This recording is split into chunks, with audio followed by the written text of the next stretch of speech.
मुद्दा यह है क्या कि सिक्योरिटी आवास खाली कराना। अब देखिए नया मुद्दा आ गया, पायल मुद्दा, अंगूठी मुद्दा, कंगन मुद्दा। देखिए हमारा जो कलम है ये पीले कलर का है और देखिए ये जो मेरा सिकरी है ये भी पीले कलर का है। बताइए दोनों सोना है क्या? हम लोग भी किसी कार्यक्रम में जाते हैं और कोई कलाकार को प्रोत्साहित करने के उद्देश्य से अगर हम लोग उसको 1100 रुपये का पुरस्कार दे देते हैं तो मंच पर चढ़कर वो बोलता है कि लालू यादव के सबसे करीबी डॉक्टर सुनील कुमार सिंह एमएलसी ने हमारे गाने पर खुश होकर लाखों लाख का पुरस्कार दिया है। इसमें एक छोटू छलिया भी है, 5,000 10,000 पर बेचारा रात भर अपने कार्यक्रम का वो करता है और वो अगर मान लिया बाहर में अपने टीआरपी को बढ़ाने के लिए अगर कह रहा है कि देखिए ये कंगन हमको राबड़ी देवी जी ने दी है, तो भाई तू कैसे समझ लिया कि ये हीरा है?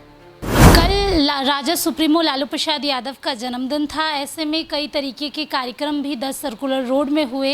एक और खुशखबरी ये हो गई कि सुनील सिंह जो पहले भी एमएलसी थे वो दोबारा एमएलसी बन गए और सर्टिफिकेट लेके लालू प्रसाद यादव के पास पहुंचे थे। तमाम मुद्दे पे बात करेंगे। हमारे साथ खास बातचीत करने के लिए राजद एमएलसी सुनील सिंह है, सीधे बात करेंगे। सर, कंगन पर विवाद चल रहा है, आप भी उस कार्यक्रम में मौजूद थे, क्या कुछ हुआ वहाँ पर? देखिए सत्तारूढ़ पार्टी के पास किसी भी प्रकार का ऐसा मुद्दा नहीं है कि जो जनता के समक्ष रख सके। चौतरफा वो बुरी तरह फेल हो चुका है और जो आर्थिक बदहाली से आज बिहार गुजर रहा है उसके बारे में आप कुछ भी कहिए वो कम होगा। तो केवल ध्यान भटकाने के लिए पहले आपने देखा होगा लुंगी मुद्दा, गमछा मुद्दा, हरा पीला लाल, पुलिस मुद्दा पे लाया कि एआई तकनीक पकड़ेगा। रे बेईमान, अगर एआई तकनीक अगर इतना तरह कारगर है तो बेरोजगार को न पकड़ो कि भाई कितने बिहार में बेरोजगार हैं, कि कौन नीट हत्या जो कांड हुआ आज तक डिटेक्ट नहीं हो रहा है, उस अपराधी को न पकड़ो कि कौन अपराधी था। रोज़ यहाँ पर घटना जो लगातार हत्याएं का हो रहा है आप उसको न एआई तकनीक से पकड़िए। मुद्दा यह है क्या कि सिक्योरिटी आवास खाली कराना। अब देखिए नया मुद्दा आ गया, पायल मुद्दा, अंगूठी मुद्दा, कंगन मुद्दा।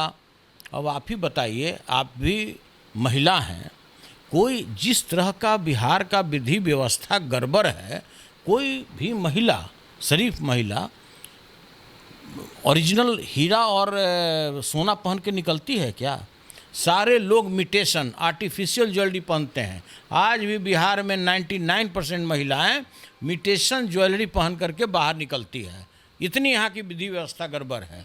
और वैसे स्थिति में जहाँ राबड़ी देवी जी की सारी सुरक्षा हटा ली गई, लालू यादव का सारा सुरक्षा हटा लिया गया, तेजस्वी यादव जी ने अपना सारा सुरक्षा वापस कर दिया, वैसे परिस्थिति में कोई डायमंड और सोना पहनकर चलने वाला है क्या? और देखिए कोई भी पीला जो चमकने वाला धातु है वो सोना नहीं हो सकता है और कोई भी चमकने वाला स्टोन हीरा नहीं हो सकता है। उसका सबसे बड़ा उदाहरण यह है कि देखिए हमारा जो कलम है ये पीले कलर का है और देखिए ये जो मेरा सिकरी है ये भी पीले कलर का है। बताइए दोनों सोना है क्या? ठीक उसी तरह से कोई भी जो चमकने वाला जो स्टोन होता है वो हीरा नहीं हो सकता है। और भी इसमें सबसे बड़ा गौरतलब ये है कि हम लोग भी किसी कार्यक्रम में जाते हैं और कोई कलाकार को प्रोत्साहित करने के उद्देश्य से अगर हम लोग उसको 1100 रुपये का पुरस्कार दे देते हैं तो मंच पर चढ़कर वो बोलता है कि लालू यादव के सबसे करीबी डॉक्टर सुनील कुमार सिंह एमएलसी ने हमारे गाने पर खुश होकर लाखों लाख का पुरस्कार दिया है और हम कितना दिए? 1100। ठीक इसी तरह का घटना है। वो आर्थिक बदहाली से झेल रहा है छोटू छलिया, जो सरकार का कलाकारों के प्रति नकारा जो उनका कानून है, जिस तरह से उनके लिए कोई पॉलिसी नहीं है, अधिकतर 90% कलाकार फटहाल की स्थिति में है। उसी में एक छोटू छलिया भी हैं, 5,000 10,000 पर बेचारा रात भर अपने कार्यक्रम का वो करता है और वो अगर मान लिया बाहर में अपने टीआरपी को बढ़ाने के लिए अगर कह रहा है कि देखिए ये कंगन हमको राबड़ी देवी जी ने दी है, तो भाई तू कैसे समझ लिया कि ये हीरा है?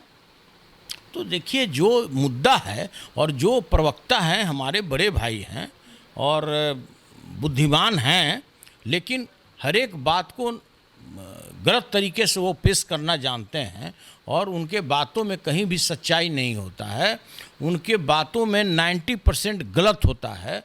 तो उनको हम नेक सलाह देंगे कि जिस तरह से माननीय बिहार के जो पूर्व माननीय मुख्यमंत्री जी अपने आँख का इलाज बिहार में नहीं कराए, यहाँ की इतनी अस्पतालों की दयनीय स्थिति है कि उनको आँख के इलाज के लिए भी एम्स जाना पड़ा।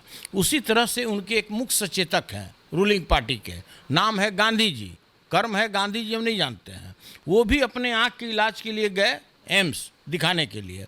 तो इनको हम सलाह देंगे कि आपको यहाँ के डॉक्टरों पर भरोसा नहीं है, जो आपको दृष्टि में दिखता है, पीला चीज़ आपको सोना दिखने लगता है, चमकने वाला स्टोन आपको हीरा दिखने लगता है, तो आप भी कृपया अपने आँख का इलाज दिल्ली वाले एम्स में करा लीजिए, जिस तरह अपने हार्ट का ऑपरेशन आपने दूसरे प्रदेश में कराया।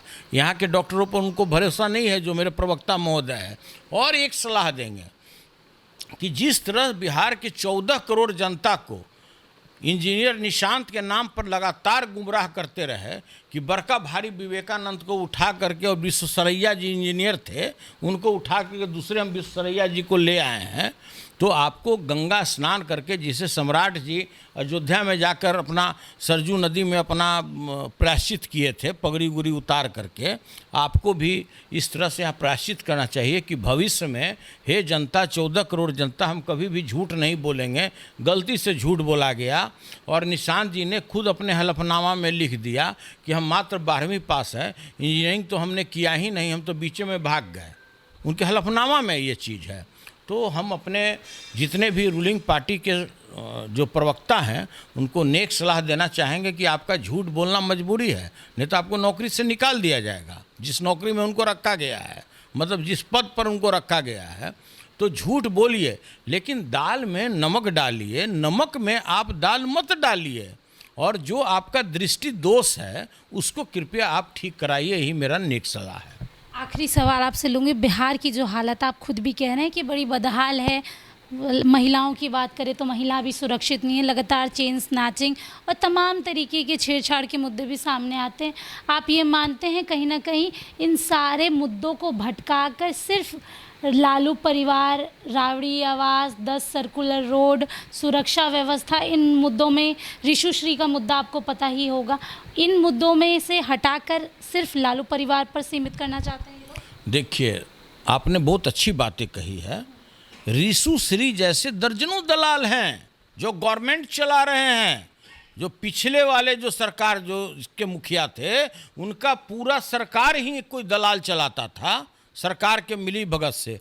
उसका क्या हैसियत था कि वो प्रधान सचिव से लेकर के नीचे के जेई तक का कौन होगा, किससे हम अपना काम करा सकते हैं, किससे हम अरबों रुपये का घोटाला करा सकते हैं, वो तय करता था। और इसी तरह से आज भी सरकार में दलाल के सहारे ये सरकार चल रही है। एस्टीमेट कौन बनाएगा, स्कीम कौन बनाएगा, सब बाहरी दलाल आए हुए हैं। तो देखिए, बिहार की स्थिति बहुत ही दयनीय है। आपने अभी देखा होगा कंटीजेंसी फंड से 3700 करोड़ रुपए का निकासी हुआ, जिस बिहार का बजट 3,47,000 करोड़ से ऊपर है, और प्रथम महीना से ही सामाजिक सुरक्षा पेंशन देने के लिए अगर आपको कंटीजेंसी फंड, जिसको आकस्मिक फंड बोला जाता है, अर्जेंटी, जिसमें भूचाल आ जाए, जलजला आ जाए, वैसे परिस्थिति में पैसा उपयोग होता है, और आपको सामाजिक सुरक्षा पेंशन देने के लिए अगर 3700 करोड़ रुपया अगर निकालना पड़े, तो इससे भी इस राज्य का कोई दुर्भाग्य हो सकता है। आपने 41,000 करोड़ रुपया ट्रेजरी से निकाल करके आपने रिश्वत बांट दिया सत्ता हासिल करने के लिए।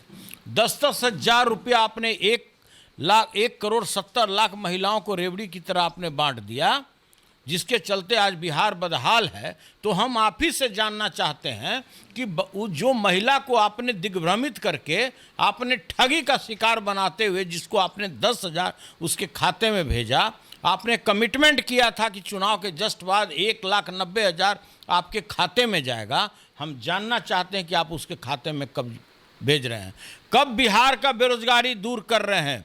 आज भी 2.5 करोड़ आदमी बाहर में अपने आजीविका के कारण बाहर घर छोड़ करके गया हुआ है। जिस तरह का पूरे बिहार में भ्रष्टाचार है, 7.5 लाख रुपये का प्रगति यात्रा के दौरान हुजूर जो आ रहे हैं वो केवल मल और मूत्र त्याग करें, इसके लिए आप 7.5 लाख रुपए का शौचालय बनाते हैं गरीब के जनता और टैक्स की कमाई का। वैसे कलेक्टर को जिसने इस तरह का कृत्य किया है उसको हैंग कर देना चाहिए। आज बिहार जो है बदहाली के कगार पर चला गया, कोई सुनने वाला नहीं है।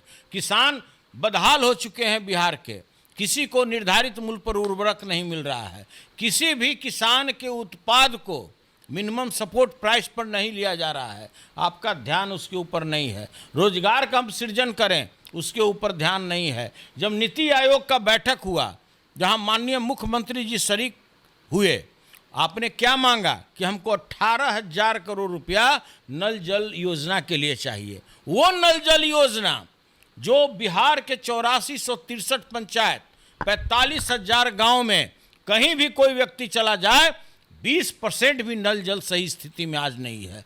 किसी भी नल से जल नहीं गिर रहा है, सारे के टोटी बंद है, कहीं से एक बूंद पानी नहीं आ रहा है। उसमें अरबों रुपया का घोटाला हुआ, सभी लोग यह बात जानते हैं, अरबों अरब रुपया का घोटाला।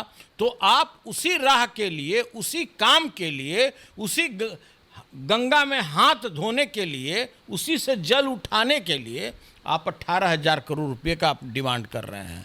आपको मांगना चाहिए था कि यहाँ उद्योग कैसे बैठेगा, कैसे बेरोजगारी दूर होगा, हमारा जो स्पेशल पैकेज है, अब तो भाजपा की सरकार है, वो हमको कब भुगतान होगा। लेकिन इसके तरफ आपकी दृष्टि नहीं है। दृष्टि है सिक्योरिटी हटाओ, आवास छीन लो, उनका पायल दे दिए, कंगन दे दिए। बिहार का मुद्दा यही है क्या? चलिए देखिए, जिस तरीके से बिहार के लोगों ने सोचा था कि नई सरकार उनको कई तरीके की चीज़ें देंगी, रोज़गार देंगी, सुरक्षा देगी, लेकिन जब हालात सामने आए तस्वीर कुछ और है। और जिन लोगों ने सोचा था कि इस बार विपक्ष के पास कम संख्या है और विपक्ष कमज़ोर पड़ जाएगी, तो ऐसा बिल्कुल नहीं है। संख्या तो कम है लेकिन आवाज़ वही बुलंद है और सवाल भी वही हैं। सवाल हैं जो आपने वादे किए थे, क्या आपने पूरे किए? और ऐसे ऐसे भ्रष्टाचारी जिनका नाम आ रहा है, उनको बचाने के लिए आप इस पूरे मुद्दे को सिर्फ 10 सर्कुलर रोड, सुरक्षा व्यवस्था, पायल, चूड़ी, कंगन तक आप सिमटा देते हैं। सहयोगी गोलू के साथ स्नेहा गुप्ता, NBC 24 पटना।